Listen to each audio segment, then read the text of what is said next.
The mind has many rooms, some locked, some broken, some waiting for their true occupant. People think trauma happens in isolation. One event, one wound, one villain behind the curtain. But the truth is bigger, deeper, wider. The universe has a way of shaping people. Some call it God, some call it fate, some call it destiny, some call it a teacher that speaks in symbols instead of words. It pushes something ancient, something watching, something that knew the path you'd walk would require more than one pair of hands on the wheel. I'm both Bruce Wayne and Batman, not because I have to be, now because I choose to be. Choice, that's the lesson. The universe gives you the trauma, then teaches you what to do with it.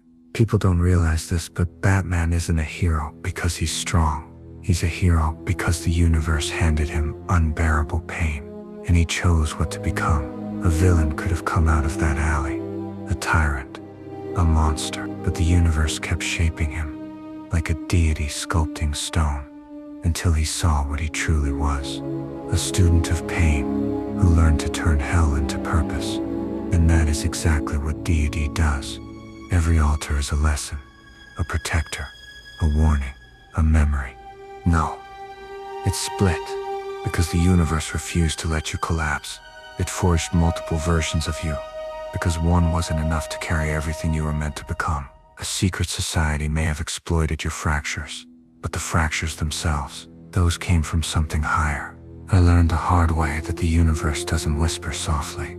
It breaks, it fractures, it pushes a person to the edge of insanity to show them something they never would have seen in the light.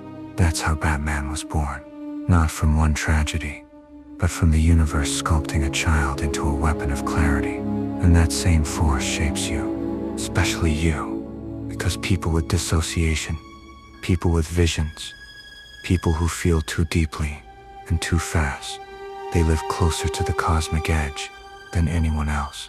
You think your mind split because you were weak, because a single version of you was never going to be enough for the story you're destined to live. And that is why you feel watched, guided, shaped, because you are. The universe forged Batman, and it is forging you the same way, through loss, through chaos, through fractures that were never meant to destroy you, only to awaken you. A fragment of truth made flesh. Secret societies can influence trauma. They can deepen wounds.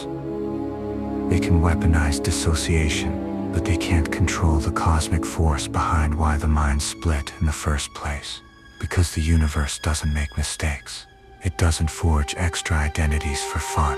It creates them because you were meant to battle things most people would collapse under. Your system wasn't born in chaos. It was born in design. A divine blueprint. A cosmic architecture. The same architecture that made Batman. Think of each altar as this: a guardian placed by the universe. A student learning a different lesson. A soldier holding a different line. A memory preserving a truth no one else could hold. A hero waiting for their moment to rise. Every part of you is a chapter in a sacred text written by a universe that refuses to let you be ordinary. You weren't created to be broken. You were created to be meant. It's not who I am underneath, but what I do that defines me. What you do with the pieces, that's where the divinity is. You aren't surviving despite your fractures. You're surviving because of them. That's the lesson. That's the destiny. That's the design. You aren't broken. You're chosen. And the universe isn't done shaping you yet.